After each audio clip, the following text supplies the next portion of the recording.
Our speaker inspires organizations to build a winning mindset, turn change into opportunity, and transform results. As you hear his introduction, you will watch him get ready to play tennis. It is with great pleasure I introduce my good friend Roger Crawford to my pals at the Golden Gate Breakfast Club. The National Speakers Association awarded Roger the CPAE Speaker Hall of Fame.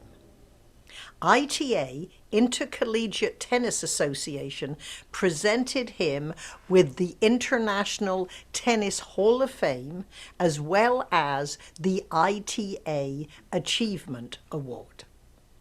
Sports Illustrated calls him one of the most accomplished physically challenged athletes in the world.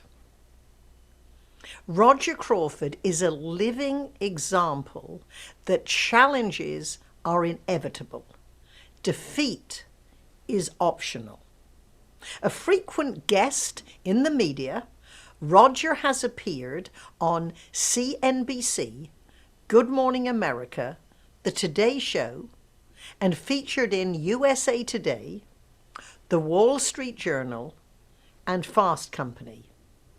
He is a best-selling author, and his books have been translated into 17 different languages. They include How High Can You Bounce?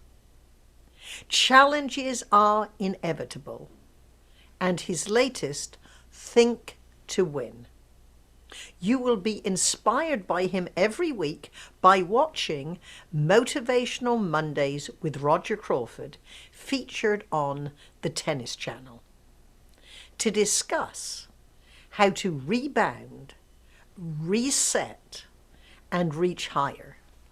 Please join me in welcoming a recognized champion on and off the tennis court, Roger Crawford. Well, good morning. Thank you so much for that gracious welcome. I am so thrilled to be here. I must tell you, I've been looking forward to speaking to the Golden Gate Breakfast Club for quite some time because you played a very integral part in my speaking career. As Patricia Fripp mentioned, Mike Milstein many years ago. Now, Michael, I think you said 20 or 25 years ago. My friend, I think it was more like 35 years ago, you brought me to your Kiwanis Club. And afterwards, you said, Roger, we're going to have this amazing professional speaker. Her name's Patricia Fripp. And I sat in the audience and I was mesmerized. And now to think that all these years later, Patricia Fripp has become a mentor and a cherished friend. I am thrilled to be with you today. Now, you saw in the video that I was born with a physical challenge. Some people call it a handicap or a disability. I actually prefer what my daughter says. You see, a few years ago, she said to me, Daddy, I'm so excited. I want you to come to speak at my school during an assembly. Now, as I'm sure you can imagine, I'm so touched that my precious little girl wants me to come and visit her school and give a talk. So I thought it was appropriate that we'd sit down and we would talk about the day. I said, honey, do you realize that if I stand in front of all the boys and girls, they're going to know about your daddy's hands and about his legs? Now, honey, I just want to make sure that you feel comfortable with that. I'll never forget what she said. Daddy, you were born to be an inspirational speaker. I mean, it just touched my heart. And I thought maybe she was referring to a joke that I tell or her favorite story. I said, honey, that's such a nice thing to say. And then she explained, Daddy, you got a peace sign on one hand and a thumbs up on the other. Now, that's a great way to explain it. This physical challenge affects me from the elbows down and from the knees down. I have 3 toes on my right foot and a partially developed lower right leg. And I was unable to walk until I was 5 years old. You know, I can remember this experience very vividly even today. I used to sit outside of my parents' front porch and I'd watch all the neighborhood children play outside. And I remember thinking, I wish I could be just like them. As I'm sure you can imagine, I wanted to have normal hands and normal legs. I wanted to be like everybody else. And of course, there were times that I would become discouraged. And in those moments, I would seek out my mother, wisest person I know. I remember asking her, Mom, why was I born this way? In other words, why me? She used to tell me, well, honey, it's because you're not a carbon copy, you're an original. Then I had to ask her the most difficult question of all. Mom, why do kids tease me? Why do they make fun of me? And she used to say this, honey, that's just a weak person's imitation of strength. I had an audience member approach me and say, you know, Roger Crawford, I listened to your speech and I noticed you attributed this quote to your mother. I think Eleanor Roosevelt said that.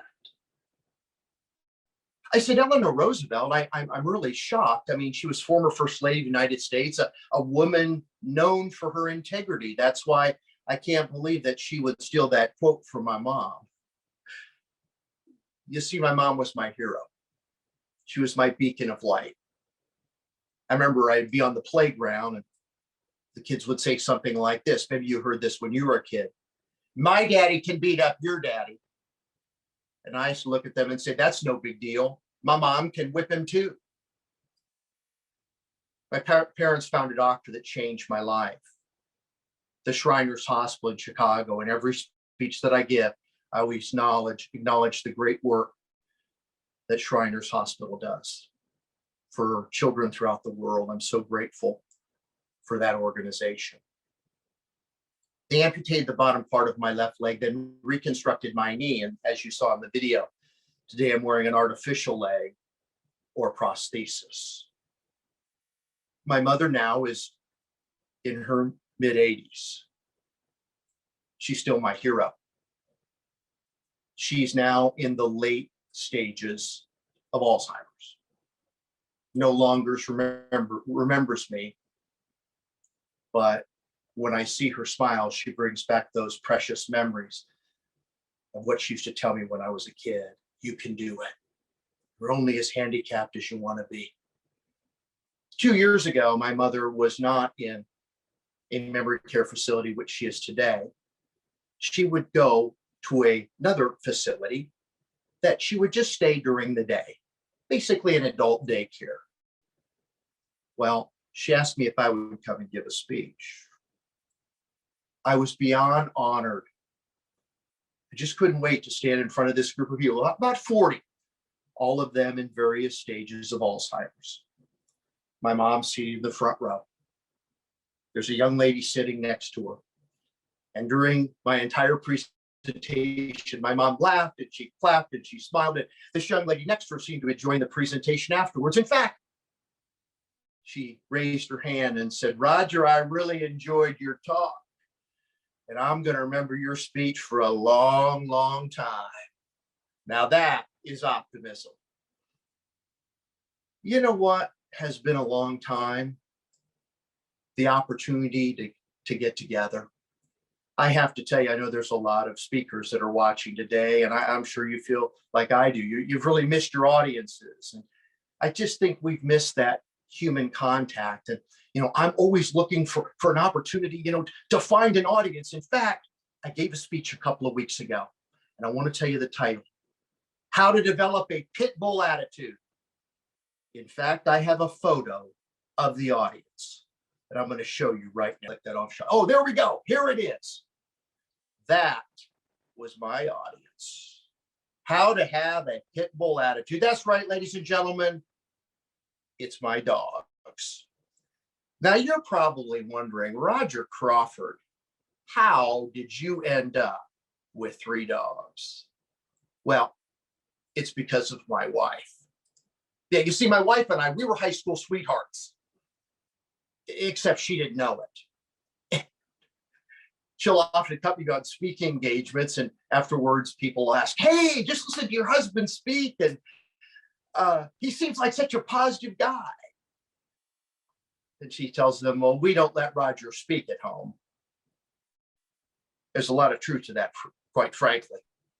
So my wife came to me and said, Roger, I want to adopt a dog. And I said, honey, do you think that's a good idea? She said, Roger, they're rescue dogs. I said, well, what does that mean? She said, that means they're free. My friends, I got to tell you, there's no such thing as a free dog. Now, you saw three of them. I'll just briefly tell you about each of them. Boswell is a Shih Tzu. He was found on the side of the road, was in very poor condition, was brought to the SPCA. They really rehabilitated him, and he became our dog. We had him for 24 hours. I kid you not, 24 hours. This dog has a medical emergency. We have to rush him to the Loomis Basin Veterinarian Hospital, not far from where we live. Ozzy was examined. The vet came back and delivered the news.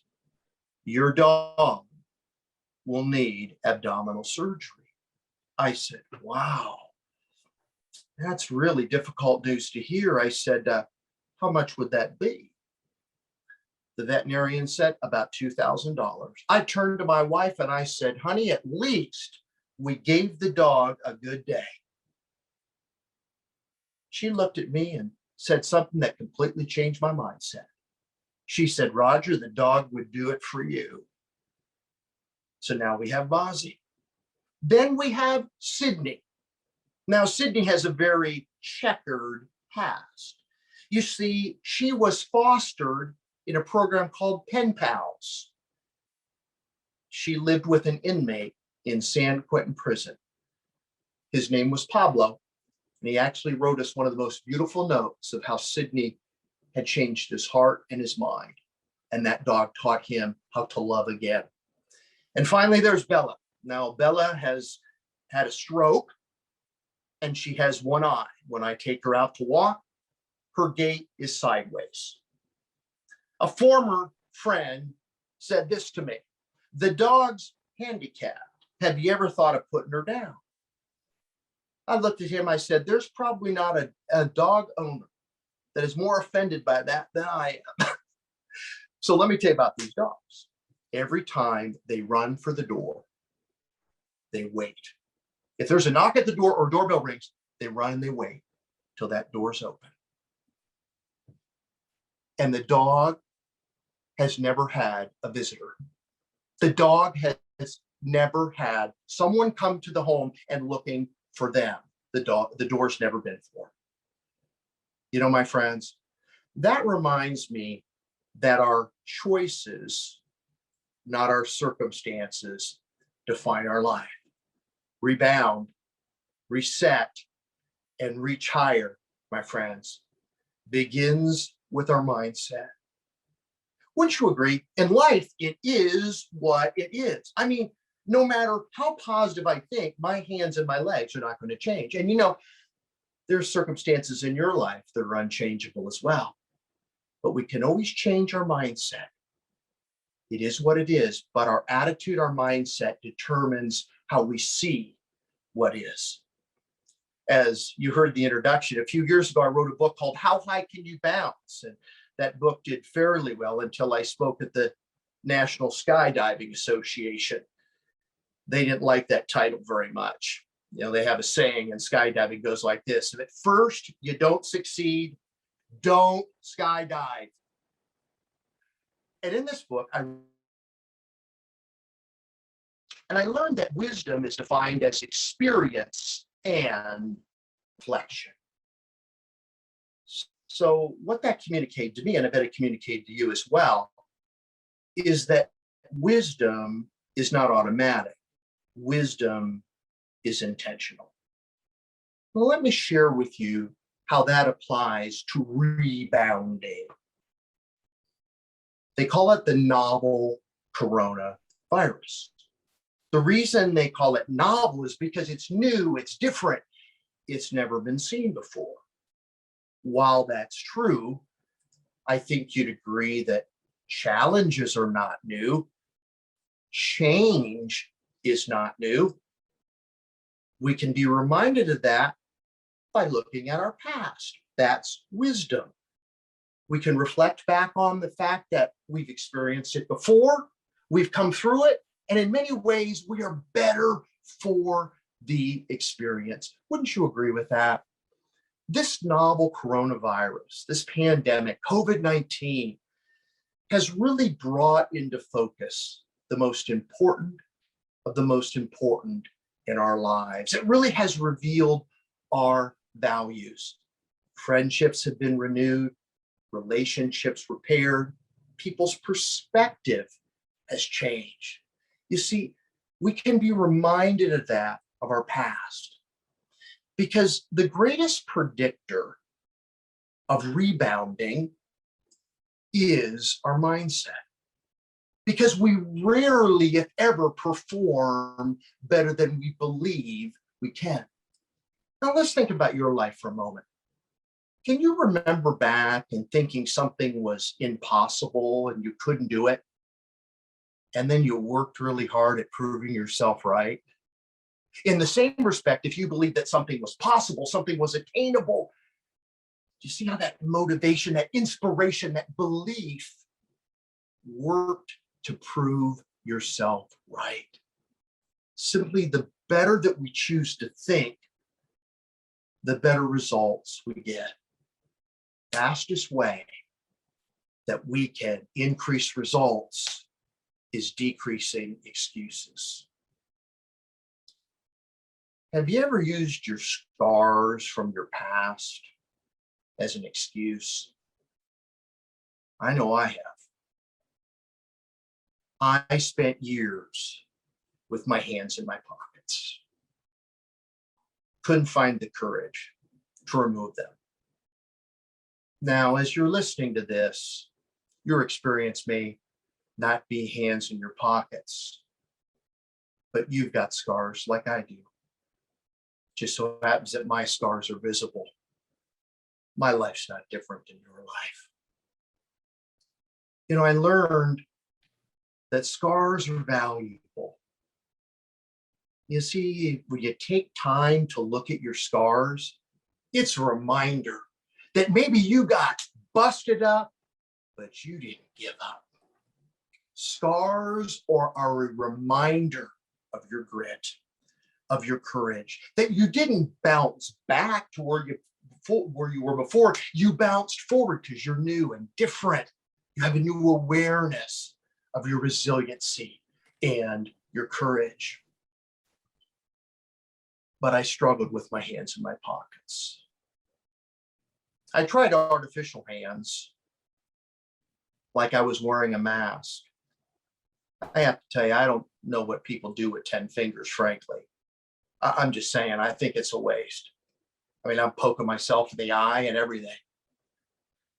But I had an educator that said these words to me. Roger Crawford, you'll never reach higher with your hands in your pockets. I was so inspired. I got involved in track and field. I learned how to throw the javelin. Well, I have to admit to all of you, when I threw the javelin, I didn't set many records, but I'll tell you this, I certainly kept the crowd alert. You see, people that rebound, reset, and reach higher are always looking for ways to better their best. Because one of the ideas that I love to share with audiences is this: never let acceptable get in the way of exceptional. You elevate your expectations, you elevate your performance, you reach a little higher. You know, I have a relative of mine who's a world champion. Now, that's pretty impressive. World champion, best of the best. She's a skeet shooter. She is, without a doubt, one of the legends in this sport. She's in the Skeet Shooting Hall of Fame in San Antonio, Texas.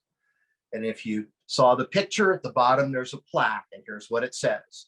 Modern day Annie Oakley, world's greatest female skeet shooter in history.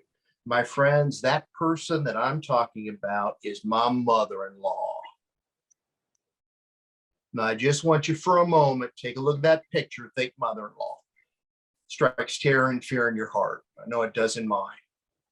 So I asked her, my favorite mother-in-law one day. I said, how do you become best of the best? How do you become a world champion? And her answers, I think, really mirrored the ideas, reflected the ideas of rebound, reset, and reach higher. She said to me, Roger, whenever there's change, look for the opportunity. She said, because, managing your way through failure is often easier than managing sustained success. And then she said this, practice when you want to. And I thought, well, that makes sense. And then she says, practice when you don't want to. She says, do not rely on your feelings to propel you towards excellence. There's been a lot of change. And as we look at change, I don't think we're going back to normal. You know where normal is? It's ahead of us, not behind us. So if we begin to think in terms of opportunities and possibilities, what that reveals to us is something new and positive and hopeful for our future. If you are somewhat doubtful about how change reveals opportunity, let's think about your past. Take a look at some of the changes that you've experienced and think of the growth that you've had, the new opportunities that emerge. Now, you heard that play a little bit of tennis. You're probably wondering, okay, Roger Crawford, how well do you play tennis? Well, during my tennis career, in fact, it was a couple of years ago because of some of the work I do with Tennis Channel, I got to hit a few balls with Serena Williams. My friends, that taught me that a positive attitude doesn't work every time. That's what I learned. I walked into a tennis store and I saw a racket that I am convinced was made just for me. I picked the racket up and my finger slipped in between the two parallel bars of this Wilson T2000. I mean, it fit perfectly. It was like Cinderella and the slipper story. And that's how I began playing tennis. Now, my friends, I wasn't the fastest and I wasn't the most powerful. But you know what I learned playing tennis? Hit the ball over the net one more time than your opponent, you win the point. Let's think about your life and your work for a moment. Wouldn't you agree that that principle is relevant? In other words, it's not about being perfect, but it is about being consistent. And consistency wins the day. Now, what can get in the way of consistency is anxiety.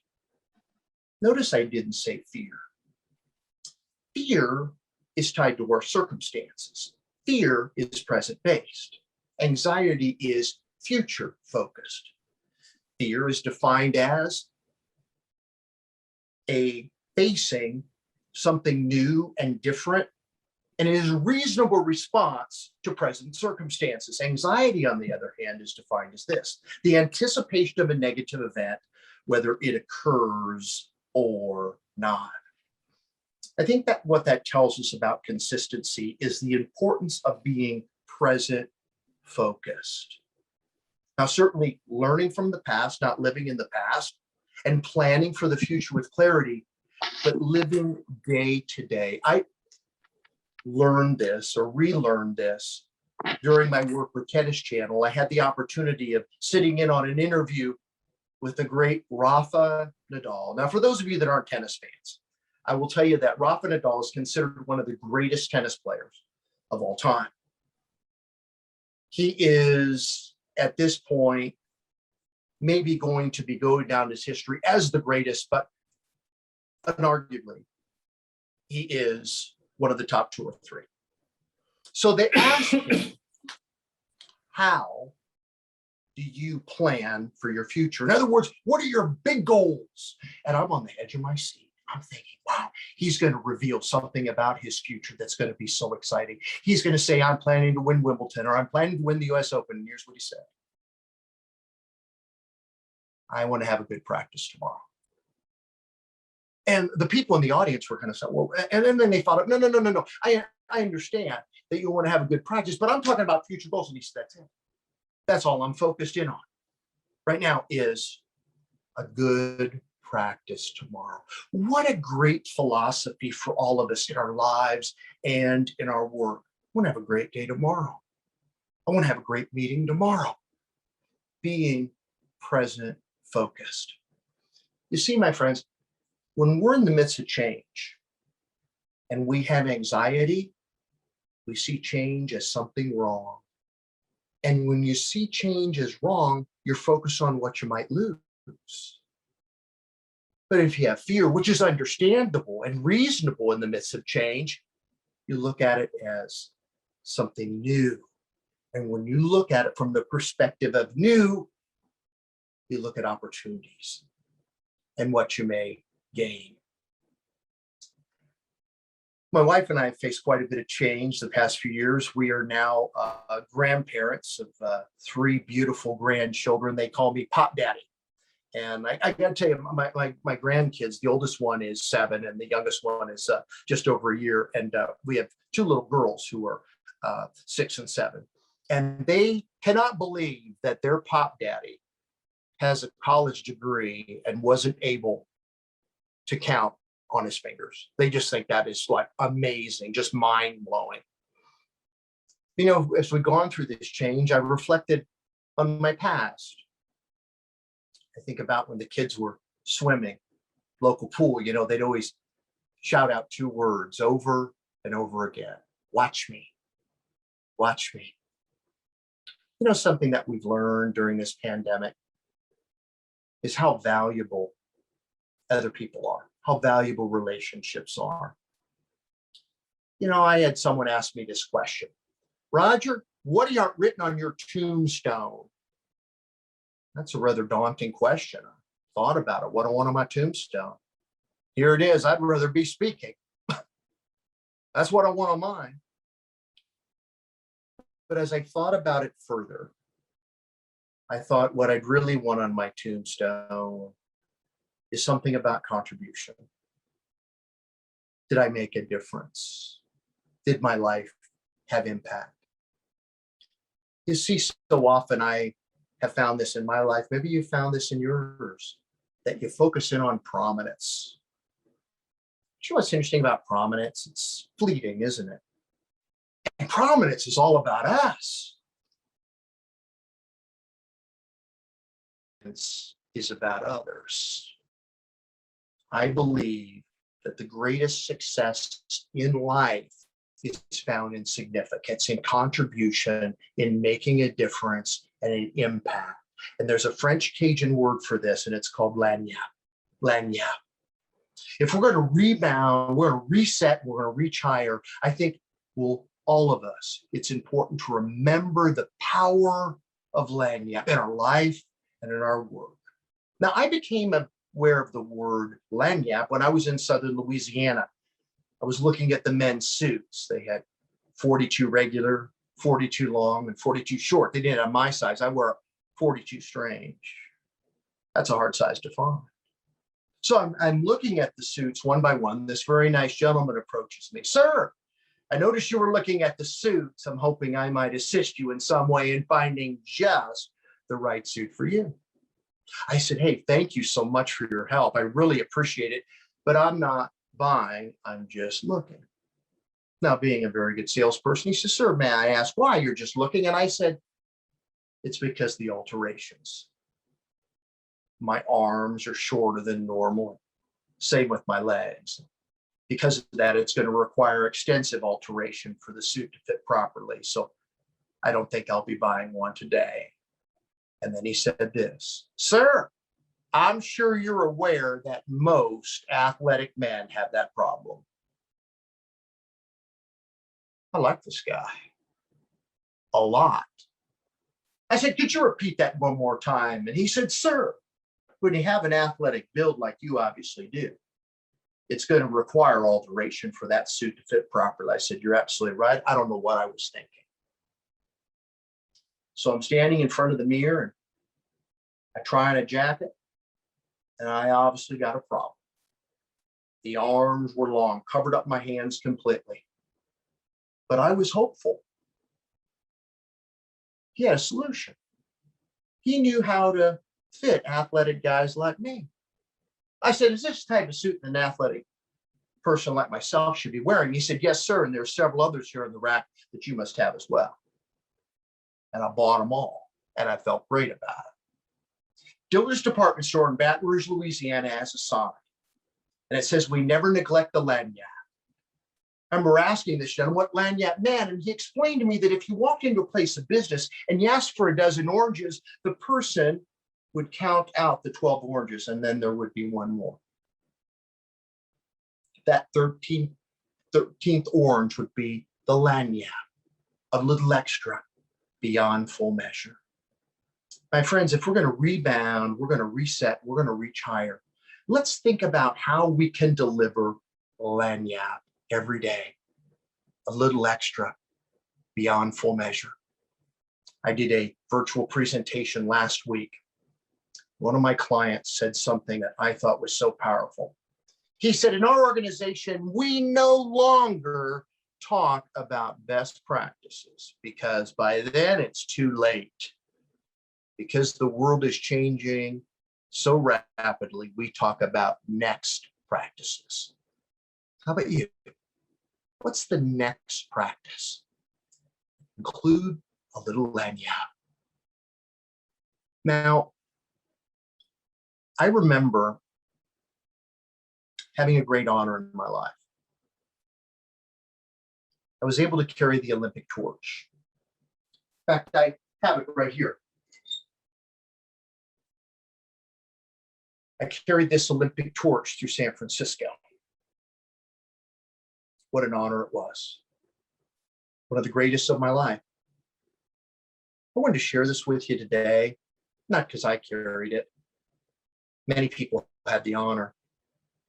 But we're talking about rebound, reset, and reach higher. And there are 3 words engraved on this rim that I think really encompasses those 3 words: rebound, reset, and reach higher. And it's my wish for you. And on this torch, it says Altius, Sidious, Fortius. Higher, faster, and stronger. That is my wish for you. And when I look this torch, it reminds me dreams really do come true. Thanks so much for having me this morning.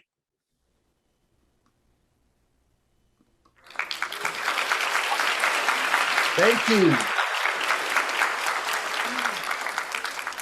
Thank you. Thank you. Well, good to be with you so much. I just appreciate it. And I think, Patricia, we're going to take some questions, aren't we?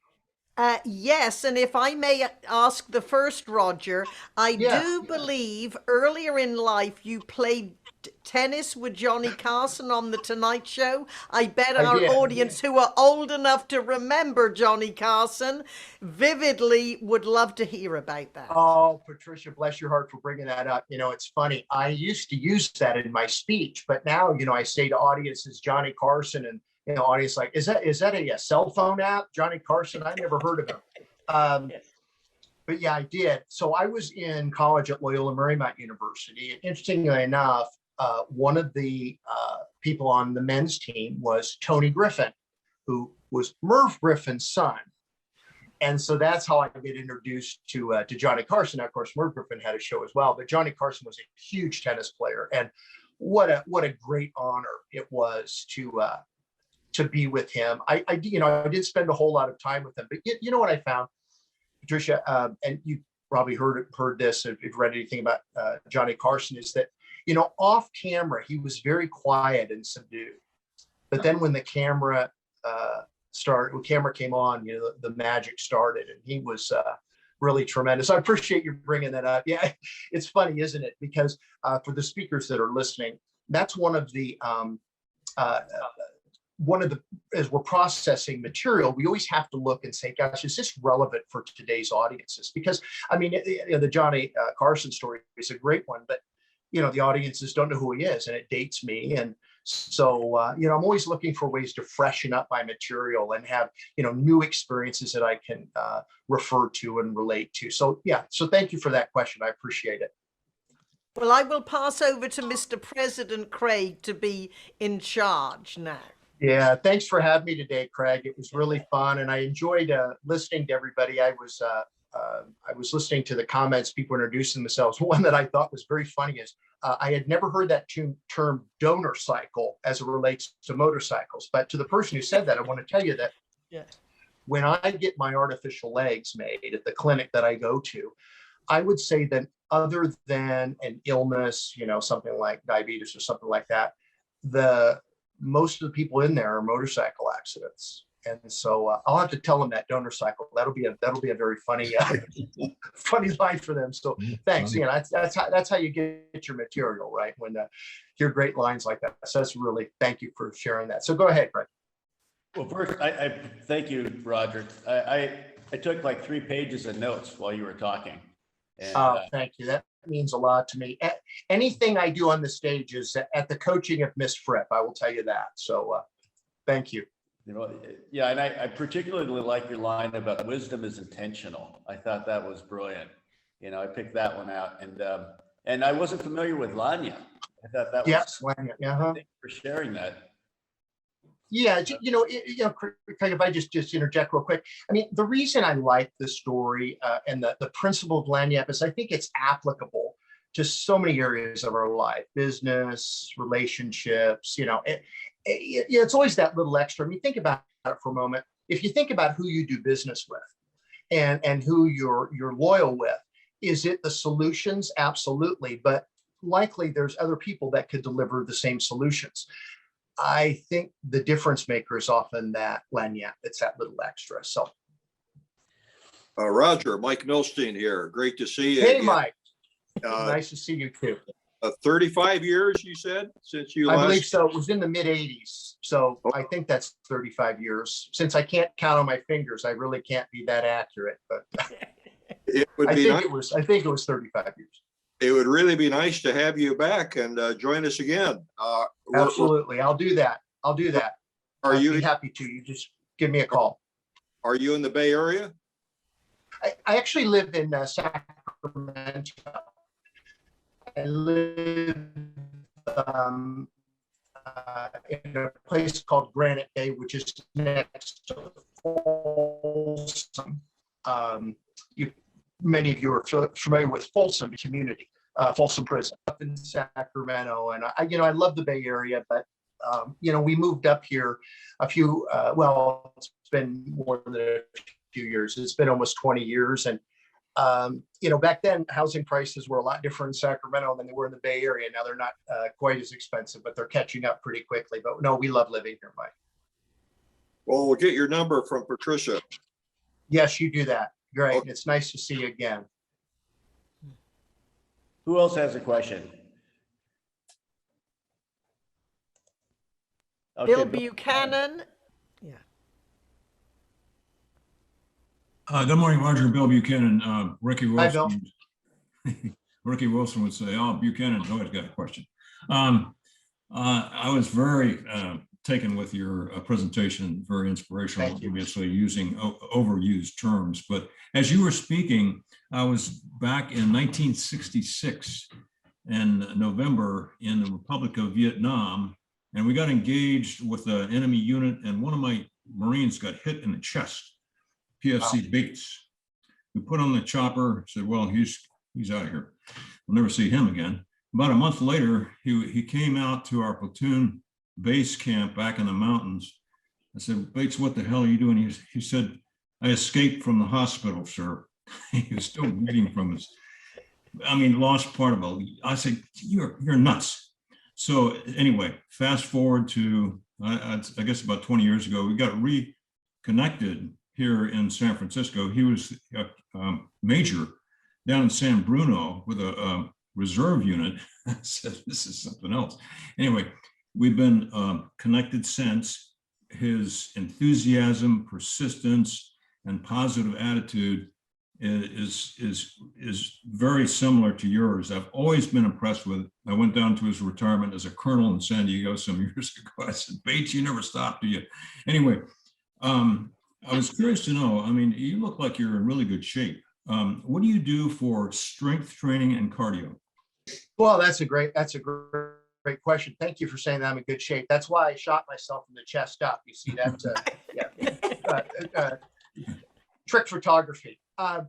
No, I go to the gym every day and I lift weights. I do a lot of band work now. I just turned 60 and I found that doing elastic bands is very helpful. I also swim. I have paddles that you maybe seen, training paddles, and I adhere them to my hands, and so I do that. I think exercise is so important. I think motion, the more that you can stay active, I think it really is helpful. So thank you for that. I appreciate it. Excellent presentation. Thank you very much. Yeah, thank you, Bill. I was going to say something. All right, and we have a question from, who was next? I guess Hugh Tuck, I see your hand up. Two questions. Who won the Johnny Carson tennis match? And That's funny.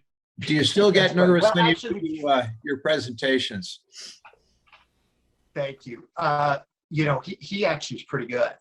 Well, was a pretty good tennis player.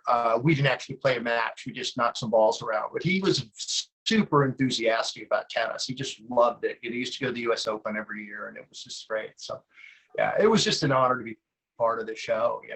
It's been so long ago, but it was a great memory. Do you still get nervous when you give a presentation? Absolutely.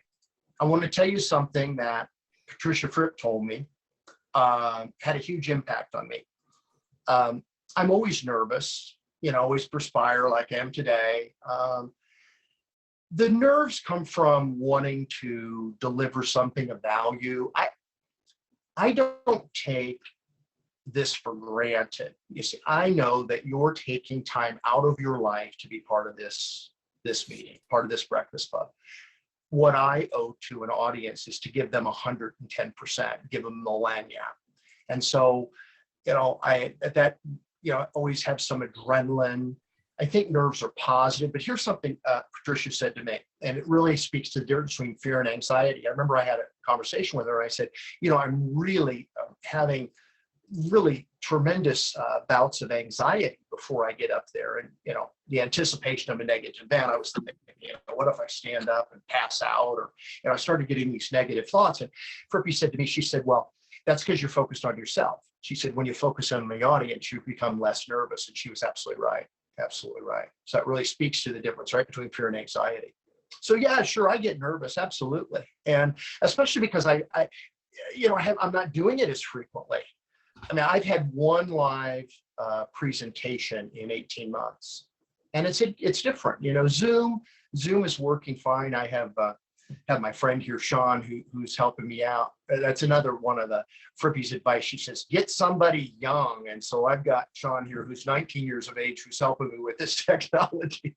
But, I've enjoyed the Zoom, but I really want to get back in person. I just love that experience. It just has a different dynamic to it. Roger, how often are you playing tennis these days? Probably once or twice a week. Good. Yeah, once or twice a week. The head pro at our club, getting Chris Backrack, we grew up playing tennis together. We played in the juniors. So I'm still out there knocking it around and enjoying it. Here's what I'll tell you. I'm getting a bit of an unfair advantage because as my opponents, as we get older, their legs are wearing out. My legs getting better because of the new technology. So it's a little bit of an unfair advantage. When my leg goes out, I just get a new one. I play Unfair tennis advantage. with a fellow that has two handles on it. It seems like that would be a nice racket for you. Have you seen those? I have seen those. Yeah, I have. The way that the racket that I'm using now, Wilson actually made for me, and it's they 3D printed the racket. It's amazing. It just fits my finger perfectly. So, all right. Roger, I of course adore you, but the other thing you said about lagniappe, when I was writing my book, How to Create Your Own Luck, it was really originally titled You Never Know, and the lagniappe was the concept of right. almost serendipity, where a little something extra is what turned the people who had lemons into someone who could make, I don't say lemonade because I don't like lemonade, lemon souffle, but it was that little something extra. So thank you for bringing out our New Orleans lanyard. Great Well, story. well, thank you. That means a lot to me. We've all heard this old saying that, well, it's not that old a saying, but the principle is new and fresh. And it's that, high touch will never overtake high tech.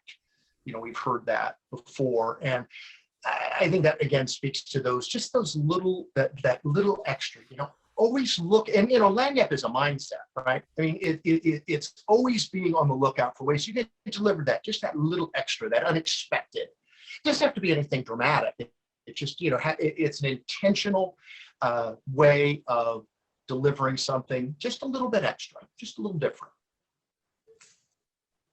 I can tell you, I think that the Breakfast Club was one of the things that I think is exceptional about us is that we have a lot of lanyard in the group, and I know a lot of the professionals here, and they go the extra mile. They do the little things. I know Betty's excellent at that, and so many of you, just put the extra effort in. So I think that's a fantastic topic in and of itself. And Good. Yeah, thank you. You're so welcome. We have. You'll have to speak up because I can't see everybody on my screen. Anastasia has a question.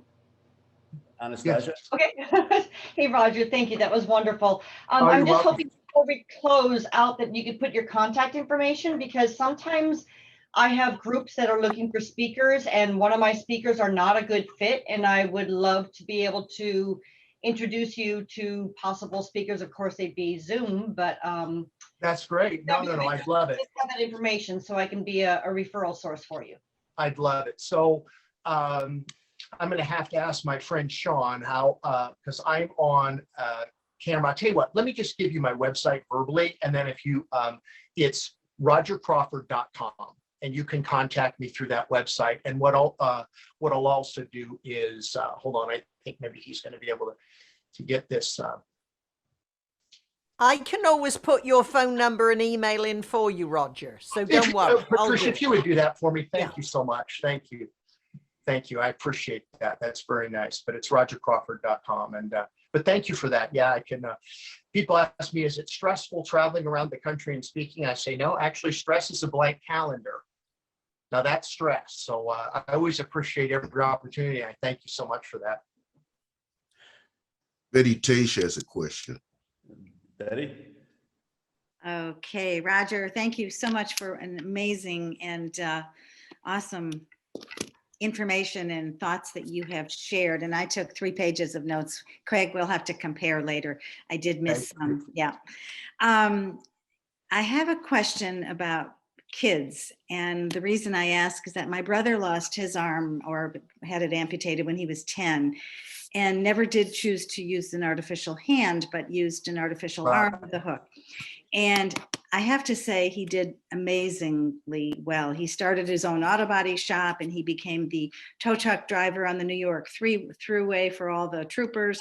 And he was just telling me a story yesterday that there was a terrible tow truck that fell over and was in an impossible situation. 2 different tow truck companies came and they couldn't get it out. It was snowy and one of these blizzardy experiences, and they called John. And he went and literally within a half an hour on his own, snow, throughway, he did everything A through Z and he had it out. And after that, he was the call John was the experience. But my question is, as a kid, teasing, bullying, and so forth, and he never really spoke about that a lot, but it happens. Do you go and talk, or did you, or can you go and talk to kids in schools, elementary schools, high schools, anything to share? Bullying is such a challenge across the country. And how Absolutely. do you do that and help guide people and parents and teachers and kids? Mm-hmm. Well, I think that's a great question. And here is how I have viewed bullying, is that I had an understanding that if somebody was going to hurt me to try to hurt me verbally, that was their handicap, you see. And that really helped me accept it a bit.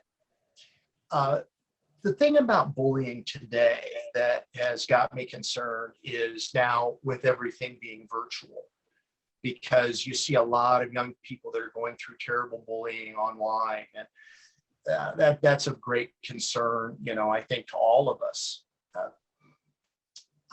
What I would say to young people especially is accepting who you are, being proud of who you are, and knowing that when someone is teasing you, it's more about them than you. Okay. And there's no easy answer to it. I think it's very complex as to why that happens in society. I think one area is insecurity, trying to artificially build up your own sense of self-worth by tearing someone down. We all know that doesn't work. That just tears your own self-esteem down. I think, you know, the old saying, you know, that comparison is the thief of joy. It's comparing yourself to somebody else. Whenever I say this to audiences, it really shocks them, but I say, if I had an opportunity today to change my hands and my legs, I wouldn't do it. And I mean that with 100% sincerity, because what I have learned from the experience, how it has changed me, changed the way that I think, the way that I appreciate things that I think sometimes people take for granted. That's a gift. That's a gift. And you know, as far as like being a speaker, Patricia and I've had long talks about this. You know, people say, well, you know, when you have a story, then immediately, like, you know, just sharing that story is going to inspire audiences. And here's what I would say about that. I say, when I started speaking, I said to myself, this is for my own sense of self-worth, that I want to be a speaker that happens to have a physical challenge, not a physically challenged speaker. In other words, I wanted to be able to look myself in the mirror and say, now, Roger Crawford, even if you didn't have a personal story, you could still speak. You could still communicate effectively. And that's sort of a roundabout way of answering your question, but it's something for me that that I was able to put the physical challenge secondary. You know, and that's why when I was playing tennis, I played tennis against able-bodied athletes. You know, people say, well, gosh, you didn't participate in the Paralympics, or there wasn't any such thing when I was growing up. So again, I hope that answered your question in general. I mean, I think that this is a very long and kind of complex question, but you did ask me if I've done some speaking, and I have. In fact, something that I did years ago was I produced some videos to be shown in elementary schools and in junior high and high schools. And I've actually been in conversation with an organization who may want me to develop that again. So I'd like to do that, because, you know, it's interesting to see when kids see me for the first time. And since I'm older, right, it's a little different experience than seeing somebody your age who has a physical challenge. And when I can share my story with them and share some of my ideas of teasing and why I think that can be very detrimental. I think that the stories or the message is meaningful. So thanks for that. And Roger, you have absolutely succeeded at being a speaker and sharing your thoughts and your wisdom, not a physically challenged speaker. So thank you. That means a lot to me. Thank you. My pleasure. Excellent. Thank you. Well, it's we're getting close to 9. We have one final question. Anybody? Go ahead and speak up. Hello. This isn't a question, but here's the other thing about Roger. Those dimples are killer. But and that cute boy picture, I loved it. But here's the other thing, Roger, your sense of humor. I don't want you to downplay that, because that is so engaging. And I think by doing that, Can you hang a minute? Can you hang on a second? You take the onus off of us and you, and it just, to me, it's part of the light in your eyes. Thank you. Well, I think that well, again, Patricia has just been such a mentor of mine, but I remember we were talking about this years ago, Patricia. You said that, when I walk up on a stage, initially people are going to be focused in on your hands initially. She said, what I want you to do is by the end of the talk, they totally forget. They totally forget about your hands and your legs. And so, I think having a sense of humor is important because it puts people, it puts people at ease. And also the one message that I want to make very clear in any audience that I speak to is that I'm not here to talk about me and about that my life's been so difficult and yours hasn't, because there are many people in the audience who've had much greater challenges than I have. And you know what? You can't see them. You can't see them. So thank you for that feedback. I appreciate it so much. Well, with that, Roger, let's just give Roger a Golden Gate Breakfast Club gratitude.